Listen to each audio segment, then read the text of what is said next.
I'm Jad, and this is my friends and I about to depart on a journey that would change our lives forever.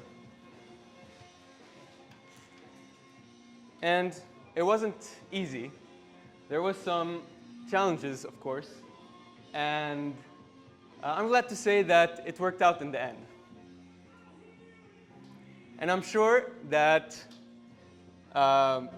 if you try as well, in a few years, maybe even next year or this year, you'll be able to reach this exact same point.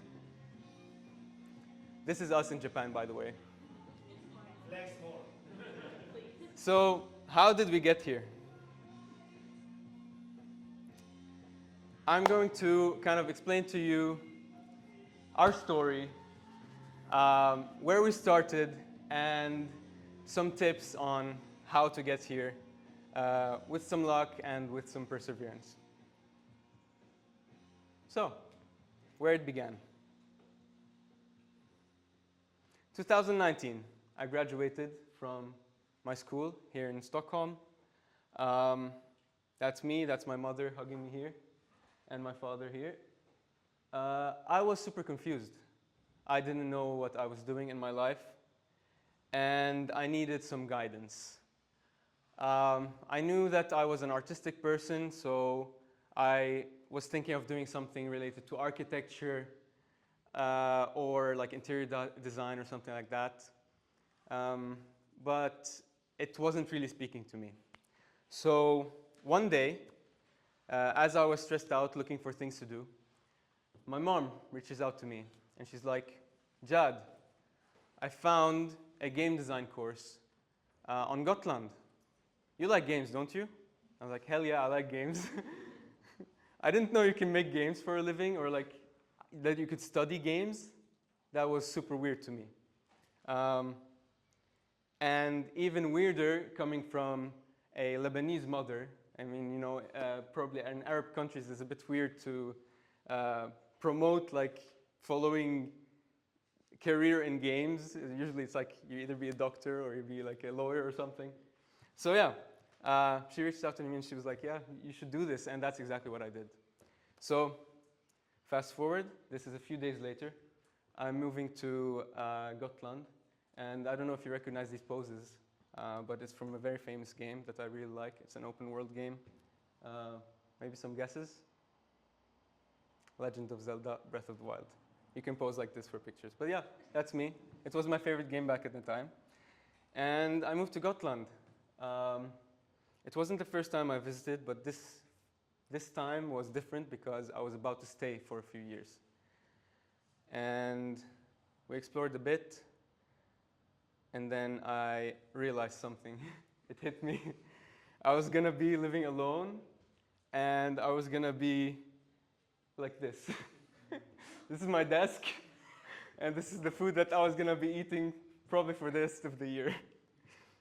But I realized that there were a lot of things ahead that were really nice. And this is probably something that you all experienced here. The first day going into the St. Nikolai church ruins and experiencing all this cool stuff, getting together with random people, and then, you know, I don't remember what's it called, but Lamning, yes, that's me right here. And these are all people, some of them who I know still now, very close friends.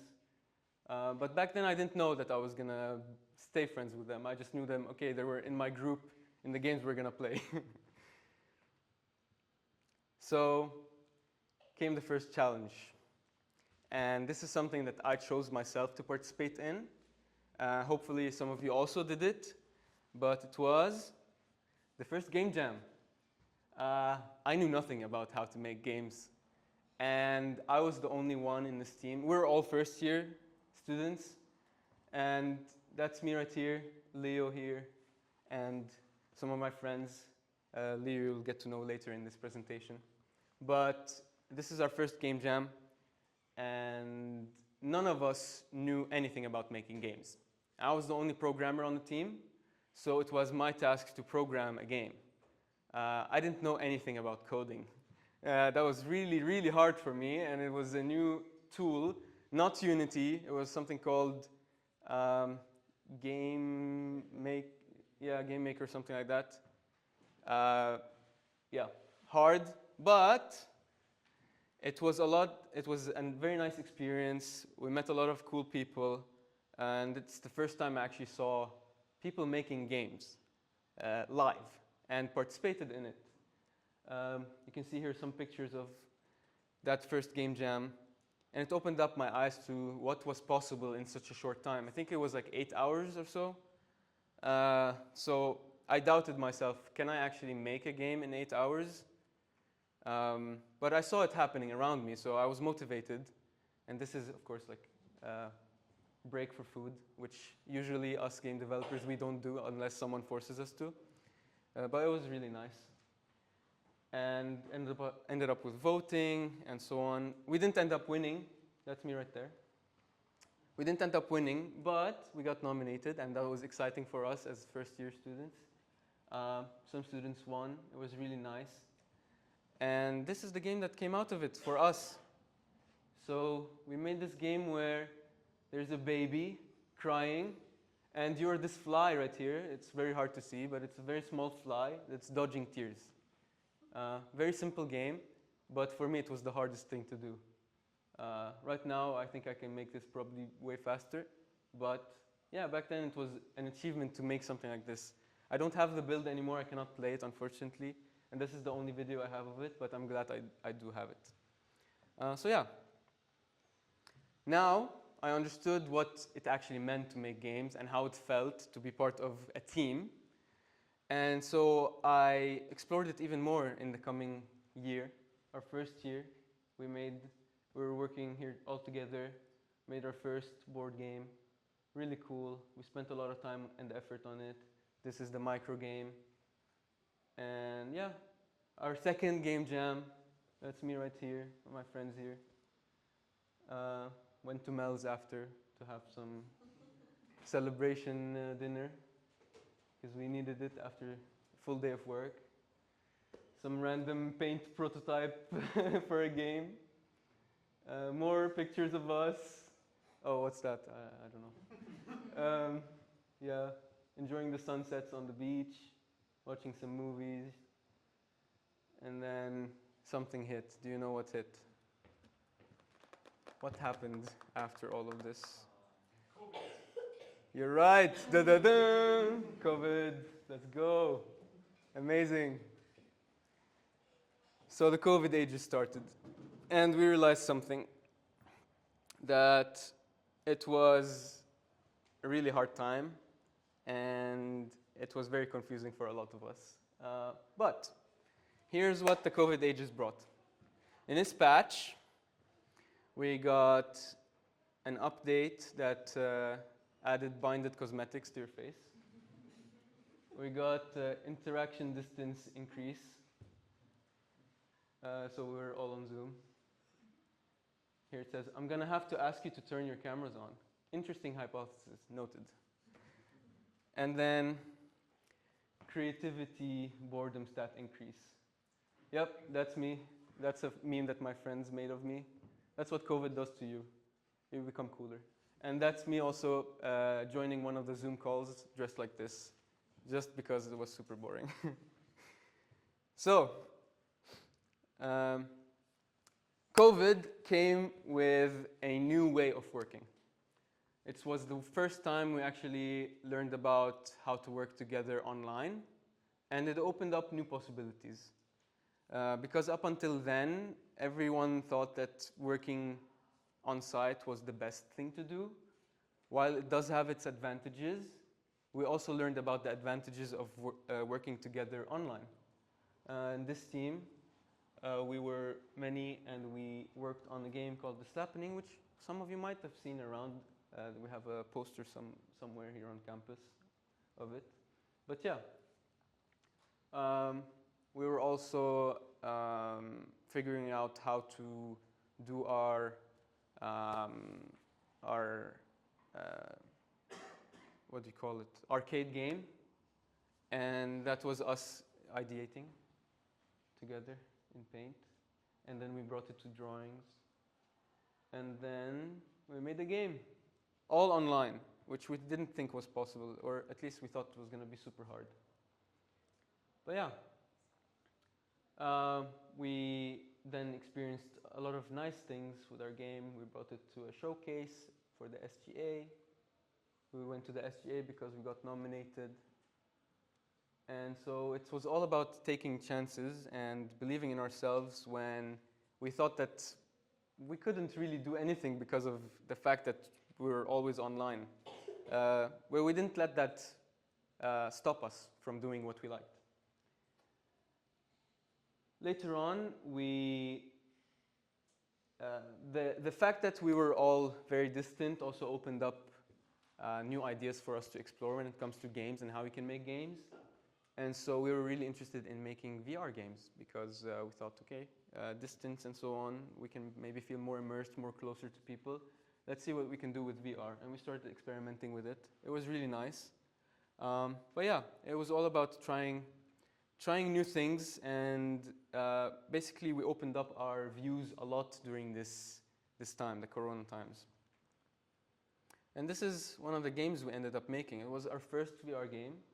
It's going to be pretty bad. Oh, it's going to be pretty bad quality, but I wanted to show you at least what we were creating. So it's a multiplayer game. One person is in VR and the other is on keyboard or a gamepad. And you play against each other. So you're on a date in VR, and there's this small gnome on the table trying to destroy everything. Yeah, our creativity was soaring during that time. So yeah, you get the gist of it. And here I'm kind of introducing to you what kind of games we liked doing in our team. This is us when we graduated. We were done, and we were excited for what was to come next. We had met so many people.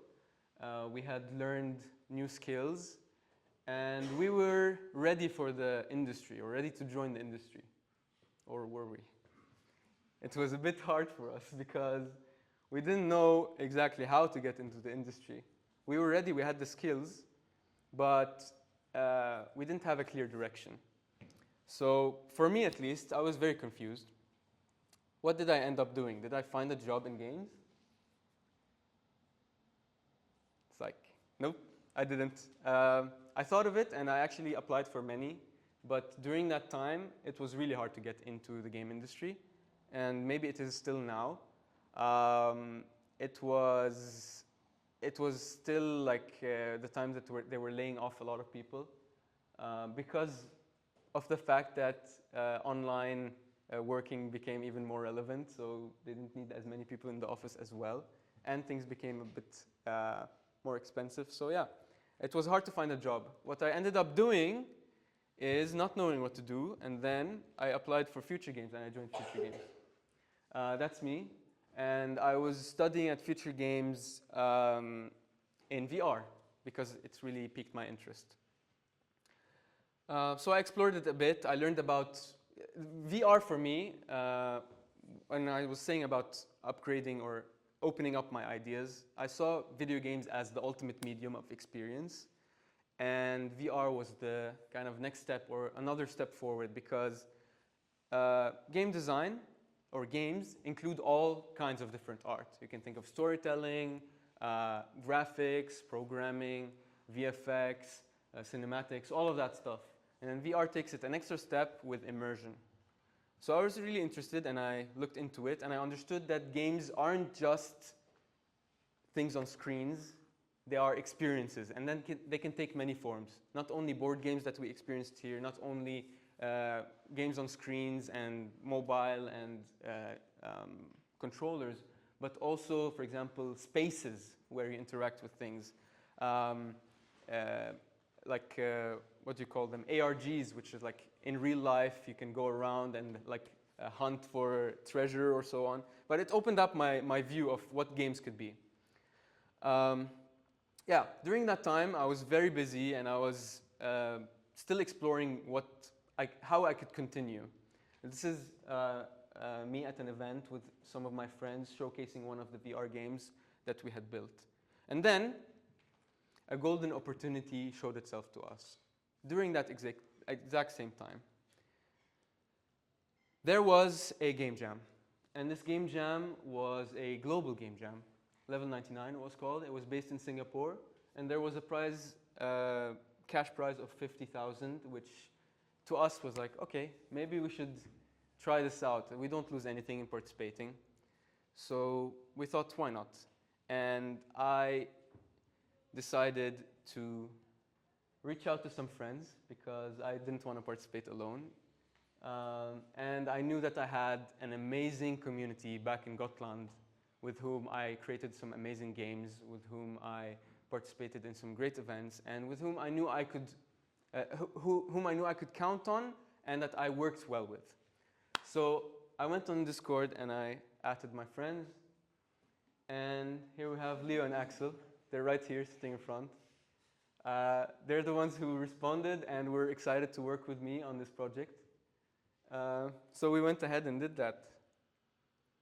And we created this game where you play as a nose that got stolen from its human. So the game jam's theme was take a deep breath, and we were very original, so we decided to make a game about a nose. We were having a lot of fun making it, and we were testing like new grounds. We were really laughing the whole way through, and we wanted to translate that feeling into a game. So this is, if it loads, this is the trailer that we ended up with. By the way, this was a 9-day game jam. So we made this game in 9 days, which online is kind of a short time. Sometimes it's shorter, but online usually it's longer than on-site. But yeah, let's see it. So yeah, you have this nose. It has snotty legs, and it sneezes to jump. And this was the first prototype we made. This is the thing we submitted to this game jam, right? Yeah. So what happened after that? We had people test it out. Sorry. I don't know what's happening. Present.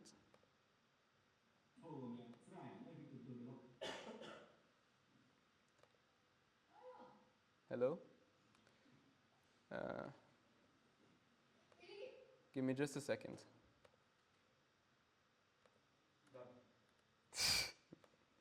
A bit more. Okay.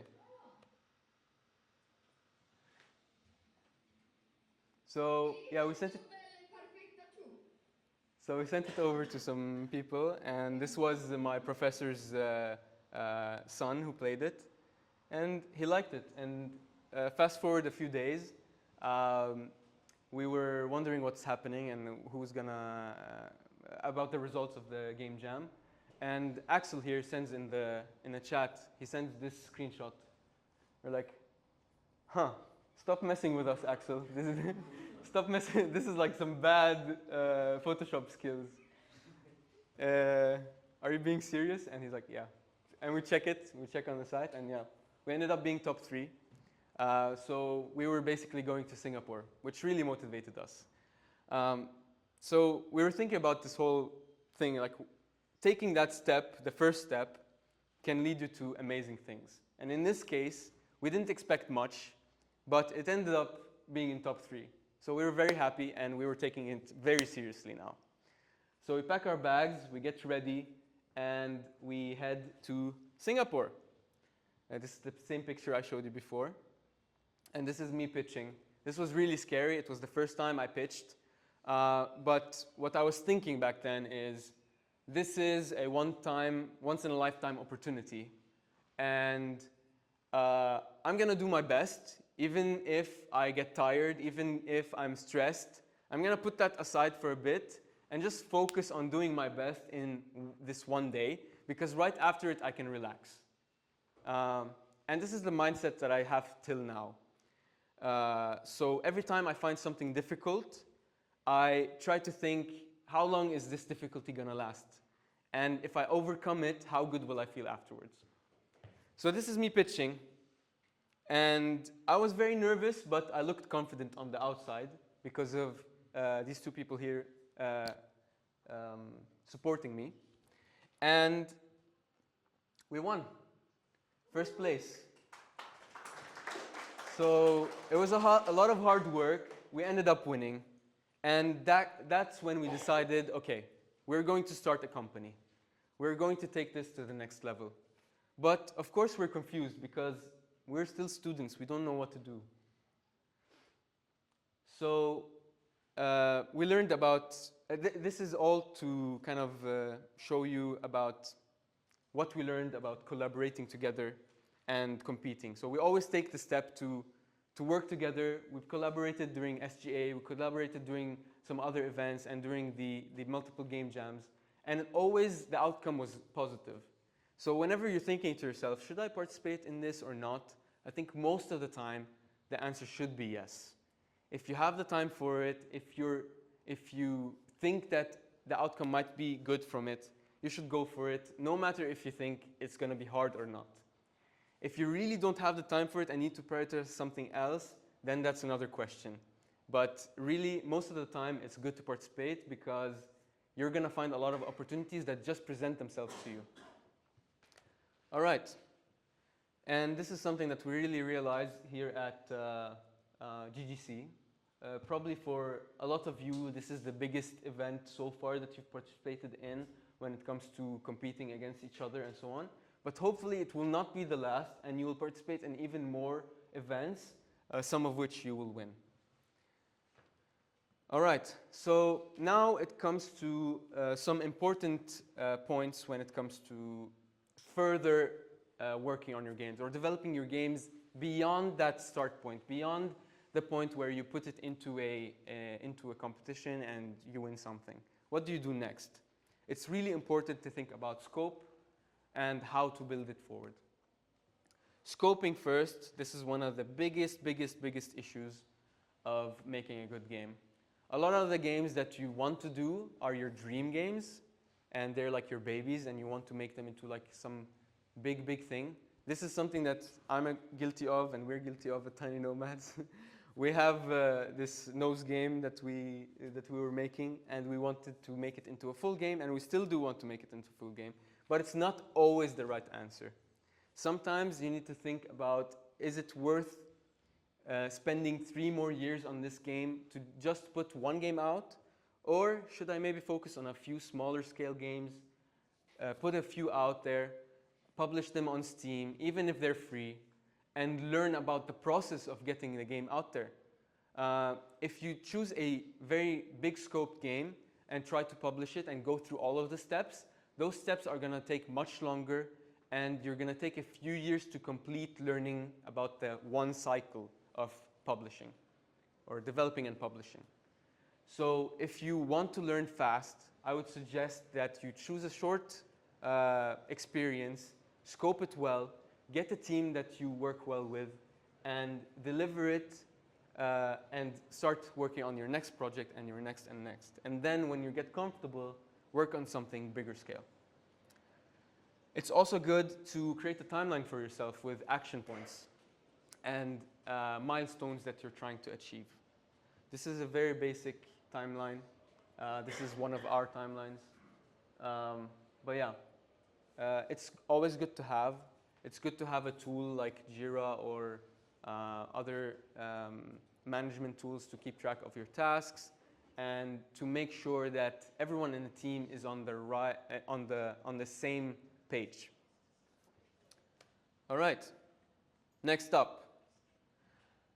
It's really important and interesting to leverage funding opportunities and programs around Stockholm or around Sweden in general.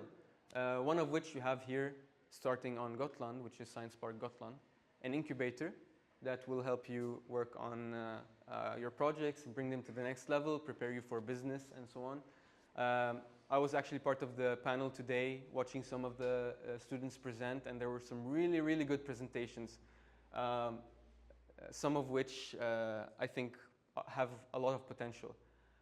It's important to know how to pitch your game or to present your game when you're trying to build it and bring it forth to investors and so on. Okay, so let's see what about this. How do we leverage this? For example, for me, I met Tilla Segerstedt, and I met her at Future Games. She was one of the many, many, many connections that I made at Future Games. She was doing one of her talks, and she mentioned Science Park Gotland, which is another incubator that is based in Gotland. She's working on this game called Fae and Fauna, really nice. I hope you check it out sometime. I think they released a demo recently on Steam, maybe not, but yeah. She's the one who informed me about Science Park Gotland. This is where I started learning more about pitching and improving the pitch that the first pitch that I ever made, which was the one that I did in Singapore. I learned a lot about pitching and business and creating a company and so on. This is the first pitch that I did at Science Park Gotland. And this is us founding the company a few, 1 month later, I think, or something like that, because they helped us go through the process. It's something that you can figure out on your own, but having guidance is also really good. And reaching out to people who have gone through the same process is also really, really important. It will save you a lot of time and headache. And there are a lot of people that you can reach out to that can help you very simply and just ask them a question and they will gladly respond. So this is us after we founded our company. We were at last year's GCC, also invited as jury. We were really happy to be here. And from there, we thought that things couldn't get harder, but they did. But luckily enough, we had people that supported us at the incubator and around us that we could always ask for help. One of the biggest things that we were really confused about was how to, the follow-up on creating the company and starting to deal with expenses, taxes, all of these things, legal contracts, and so on. And so there are a lot of places a lot of rabbit holes you can dig into, but with the people around you that can support you, you can find the next step always, and you can ask for help. And in our case, one of the first things that we did, for example, was figure out, for example, what were the goals? How were we going to work together? How many hours were we going to work together? This is something that's really important when you're bringing your project to, just from an idea to an actual business, because you need consistency, right? You cannot say, here in university, sometimes you say, okay, we're going to continue on this project, and then one day you do this, and the other day you take off, and someone is here for a few hours, and so on. But you need to figure out really how much each person is devoted into the project and how much you're willing to bring into it from an early stage, otherwise you're going to have problems. So we did that, we clarified it between ourselves, and we used the help of our friends and contacts to create a contract that will help us basically figure out all the legal stuff that has to do with us working together. So, next big thing about growing is showcasing your projects and learning from it. Not only bringing it or show it to people and players and so on, but we will see now in a bit. So, some things that the incubator helped us with is sending us to events. Like, for example, this one in Gothenburg where we pitched. Always there's jury who give their feedback, which is really, really nice. You get to improve your pitch every single time, become better and better at it so that investors become more interested in it. So every time you get a chance to pitch, I would suggest you go for it. It doesn't take much. You make the pitch one time, you practice it, you get used to it, and then with every pitch, you do a few adjustments. You make it a bit better. And at some point, you'll get the hang of it. So this is the first one, second one, third one, fourth one, and so on. And each time it becomes better and better. In this case, it became a bit weirder, but a lot better actually. Because I forgot to send the slides, and I did a lip sync over a video of me doing the presentation, which won the hearts of many, I guess. It was funny. Anyway, also showcasing it. Really important thing. put some effort into your booth. In our case, we didn't do much of it at the beginning, but then, for example, when we went to Japan, we made sure we had stickers, we had cards, we had the pachinko wheel that people could win things out of. It's always nice to decorate and theme your booths. You guys are really good at it. I've seen some of your booths here at the GGC. Really amazing stuff. But showcasing is not just about seeing people play your games. That's not the most important thing. You need to collect some data. This is really important for when you're reaching out to investors. They want to see how your users are interacting with the game. So it's important to think about that and think of ways that you can quantify how people are reacting to your game and how people are interacting with your game. This is something that completely went over our minds at the beginning. We didn't know. We were like, okay, just going to events, showing it to people. But like, what do you get out of it? Maybe a few wish lists. You need to use these opportunities to learn more about your own game, to understand what players like, what players don't like, and how you can make them like the things that you designed that they didn't like as much. So yeah, really important and always fun. You can find ways to do it either manually or you can implement some things into your own game that keep track of, for example, the timing of when they reach certain spots, how many pickups they get, and things and so on. All right. Next up, and this is one of the biggest points ever. It is networking and growing and the power of social media. Now, when I think of this, I think of one specific person in mind right now, and that is Ali Farha, and he's right here. I took a lot of inspiration from him. You guys probably know him. You've seen him on LinkedIn. But he does amazing stuff. He's a senior producer at Star Stable, and he's big on LinkedIn and other platforms. But what I've learned from him is that your game shouldn't just be for yourself and for people that are here with you. It should also be for people online so that they can start learning about it, so you can start making a community, building a community around it, and seeing if people are actually interested in your game other than the people who happen to walk by your booth at an event. Are people on the internet interested in your game? This is something that a lot of students and a lot of people, game developers, overlook. It's the most important part. Because if you make a game and you start developing it and you reach a point you don't even know if people are interested in it or not, then you have wasted all of that time. Sometimes you think in your head, okay, I want to make this game, but I'm not going to post a video about me making it until it looks really good. I want to fix this thing, I want to fix that thing. I want to put a demo out and maybe I'll start posting on TikTok, Instagram, whatever platform, Reddit, after that. Once it looks nice. No, don't do that. If you have something right now, whatever state it is in, start putting it out there. It doesn't matter. You might feel insecure about it. You might feel like, people are not going to like it. That's the point. Like, see what people don't like, make it better. And posting about it and people not liking it now doesn't mean they're not going to like it in a few months or a few weeks after you fix those things you said you want to fix. So yeah, but here is a picture of us.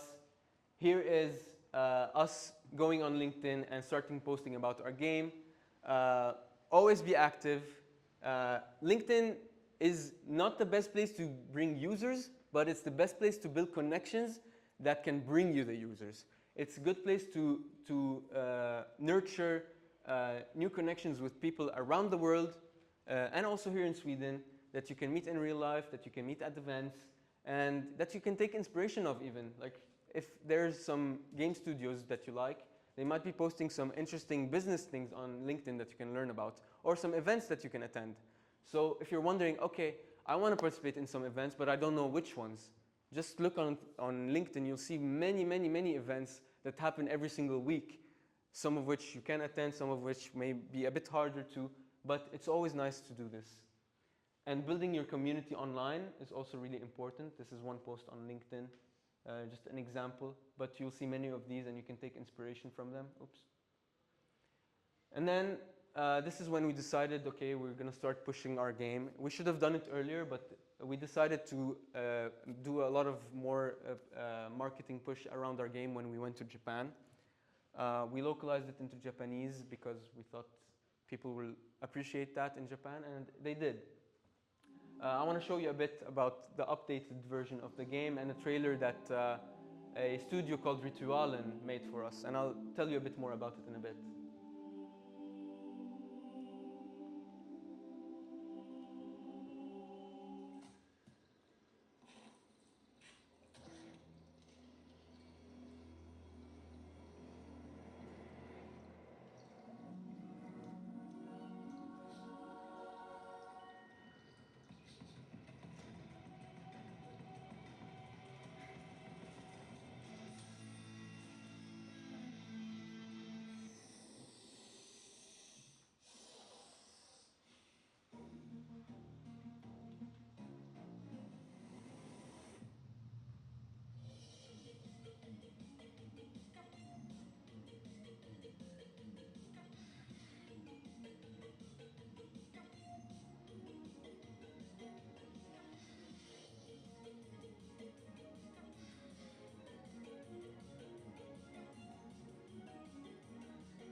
As you can see, the trailer is really high quality and it's also funny.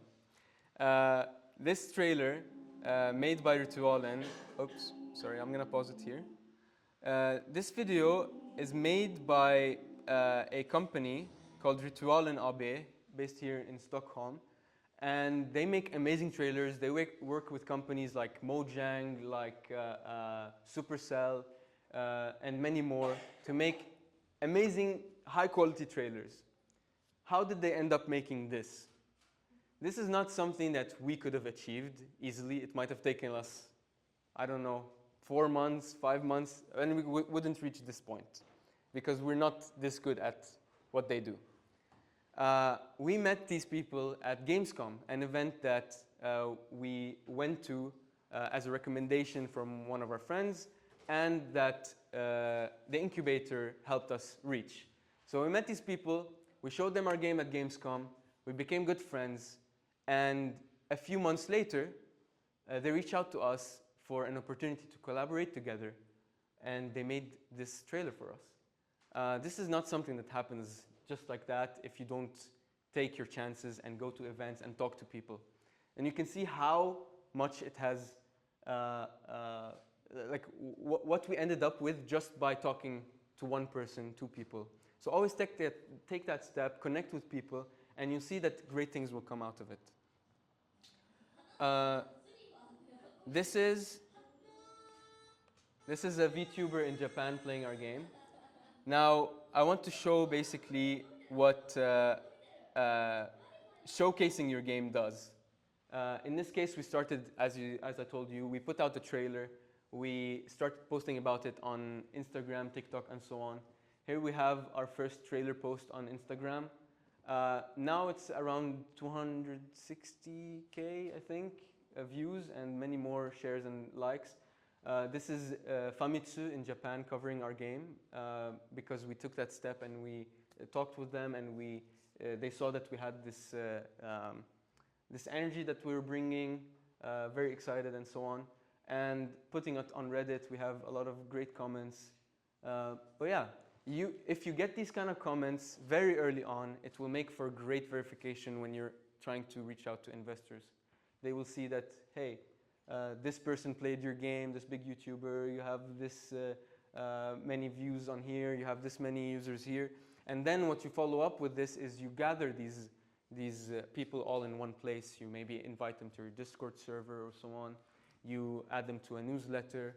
And you keep track of your community. You start building it early on.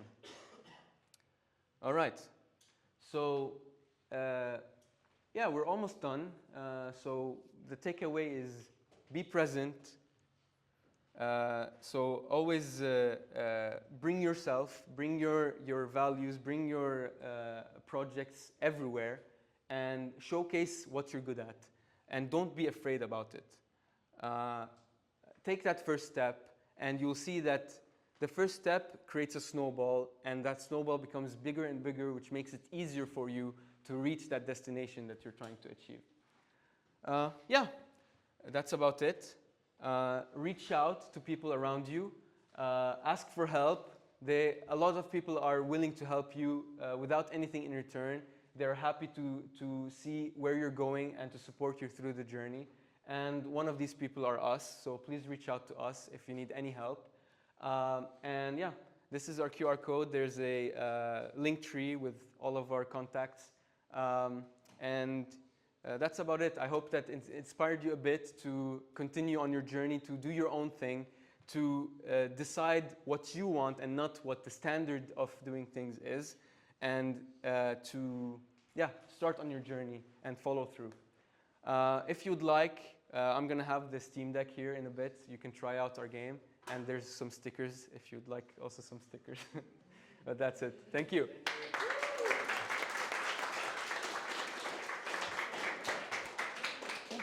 We have questions. Yes, questions, please.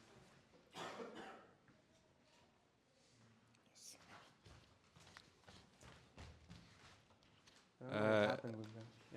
Yeah, like on your LinkedIn, I saw that on your bio it was like meaningful experiences, and it was that just struck me because I struggle with I like playing games, but like finding what do you think makes your game or like games meaningful? So in our case, what we strive to do at Tiny Nomads with the games that we make, we want games that inspire good values and that connect people together. In our game Sniffer's Delight, as you've seen, it's a very kind of comedic game. It's a lot about laughter, and laughter is a universal language. There's not jokes like words and so on. It's just slapstick comedy. And we think that alone speaks a lot and speaks to all of the cultures around the world. So when we're trying to aim for meaningful experiences, in our case, we want experiences that connect people no matter where they come from.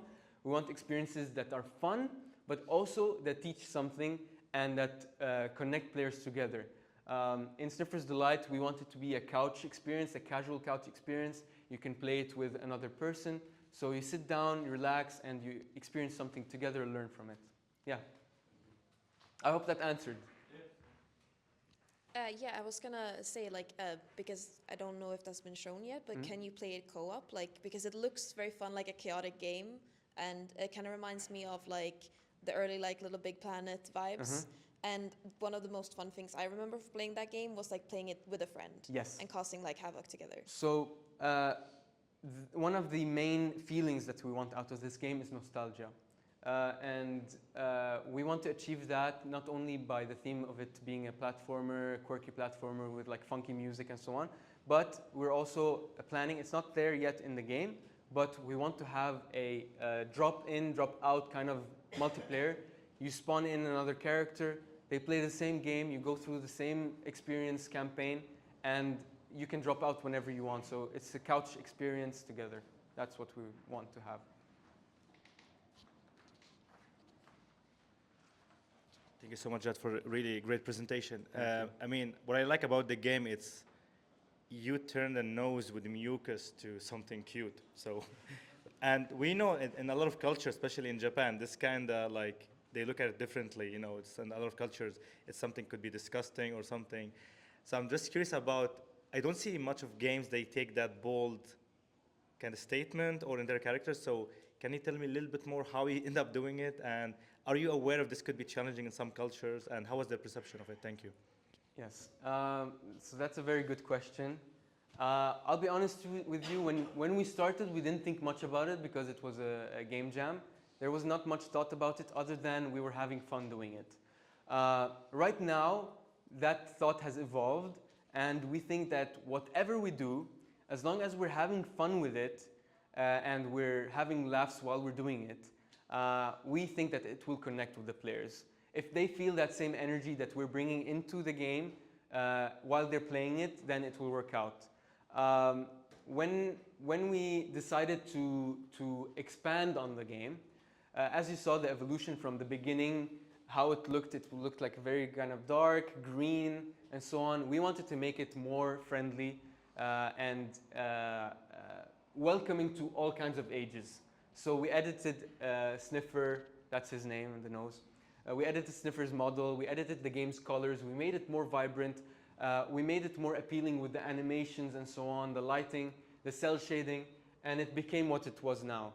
So we played around both with our principles when it comes to designing the game, but also the visuals and the music and all of that. Thank you. I take it super quick. I have a quick question. Yes. Maybe it's a little bit personal, so just Yes. taking it back to the start of your presentation, your mom told you, hey, you can do this, right? Then Yes. somebody took your posts, pictures, getting out of the house. Like, I mean, you structured it that way, and of course, you clearly also marked positions where you have been doing a lot of work and basically bumping all the elbows and doing all. And I mean, we met a while back in the event in Stockholm from Dataspelsbranschen. So you're really sort of, I guess, quotation marks, hustling. But where were the positions where that privilege, that somebody who tells you, hey, you can go do this, or somebody who helps you do that, was absolutely necessary for you, and where could it have been difficult for somebody to get this far without that help? Where do you need that leg up, and what do you need to do in order to be able to get that? Oh, I think it's different for each person because the effect of each person's word is taken differently depending on your personality and so on. And in my case, having that first support from my mother telling me about the game design course and so on, that really meant a lot to me. In the future, there were some places where I was shut down, or I was kind of people were trying to subdue the fact that I was striving for starting my own company and doing all of these things. But I think it's all about perseverance and staying true to yourself. I think it's not necessary to get that positive feedback from everyone around you, but when you do, it's really it can really boost you. What is there like some extra nuance to the question that you would like to know about? Just a bit about material privilege, if you will. Material privilege. Yes, winning that prize. Mm-hmm. Where could something have gone wrong? Something have gone wrong with not winning the prize, you mean? For example, I don't think it's about winning the prize. That prize money, in fact, when we came back with it to Sweden, a lot of it was gone through tax. So, and we were each struggling with our lives back then, so we each had our share, but it's nothing that we could have used to actually bootstrap ourselves for long. So that alone was probably more symbolic than meaningful from a company starting standpoint. I don't think you need much to be able to take those first steps. And as soon as you do, you can start taking the next step and the next one. So you don't need to rely, that's something really important. Don't need to rely on getting funding first to start your project. I know a lot of people that think, okay, we're gonna start working on this once we secure funding. You're not gonna secure funding if you don't start working on it. And this doesn't happen in the game industry unless your game idea is like 5-star, AAA, whatever. So it's always good to take those steps, even if you don't have the means to take them to the final destination. Just start with it and see where it goes. And depending on how things develop, you will know if you need to shift or, yeah. Yeah, I just wanted to ask about like Tiny Nomad now. Yeah. Is it still just the three of you, or have you expanded? Tiny Nomads has expanded. Actually, let me get back to that picture. Maybe. This one. So this is the full team. Leo here. Ali here. Axel. Ali is our advisor, and we're 4 developers. That's me, and this is Guillaume. Guillaume is a programmer that was also in my class here in Gotland. We were one of the 7 people that graduated programming minor. And yeah, so he's really amazing. Right now we're 4 developers, but we plan, of course, to expand in the future. Once we have the means for it, once we have more time to take in interns and properly show them the way, we would like to expand. We have some positions in mind that would really help us bring our projects to the next level. So yeah, this is our size right now. We're pretty small still. We started last year, our game studio. Yes? No, right now it's not a full time. We're working kind of half time. We have our side hustles on the side so that we can actually maintain ourselves during this development until we secure funding. But even without, like, it's stressful, but it is possible. Like, you can manage a job on the side and also working on your projects and doing amazing things, all while not working full time on it. Not many people can work full time until they get some kind of funding. Yes? Do you use Scrum, or what kind of do you have any kind of project management method? Yes, we use Jira, and Yeah. it's really, Jira has a lot of interesting tools in it that you can use. It's really helpful. From task management to timelines and all of that, you can customize it to your own needs. It takes a time to get used to it. It takes time to set it up properly. But once you do, you have a really great system to keep track of all the things that you need to do. Yes, thank you. Yes? What engine is the game made in? We're using Unity right now. It's the engine that we studied here on Gotland, the one that we made the most projects with and we're most comfortable with. So that's the one we decided to work with on our first game. It's also the one we used for our game jam, so we continued with it. In the future, it might change depending on how we feel, if we have time to explore a new tool and so on. You maybe have time for one more question? No, we don't? Okay. Oh yeah, about positions and so on, we are actually looking for a community manager. So it's like, that's one of the biggest things that right now is missing from our team. Because we're all developers, and as I said, like reaching out and posting things about your game, and that's really important. So it's something that you kind of need to do anyways, even if you're developing, but it's kind of hard without the person dedicated to it. Yeah. Fantastic. Thank you so much for an amazing talk. Oh, thank you. Thank you so much.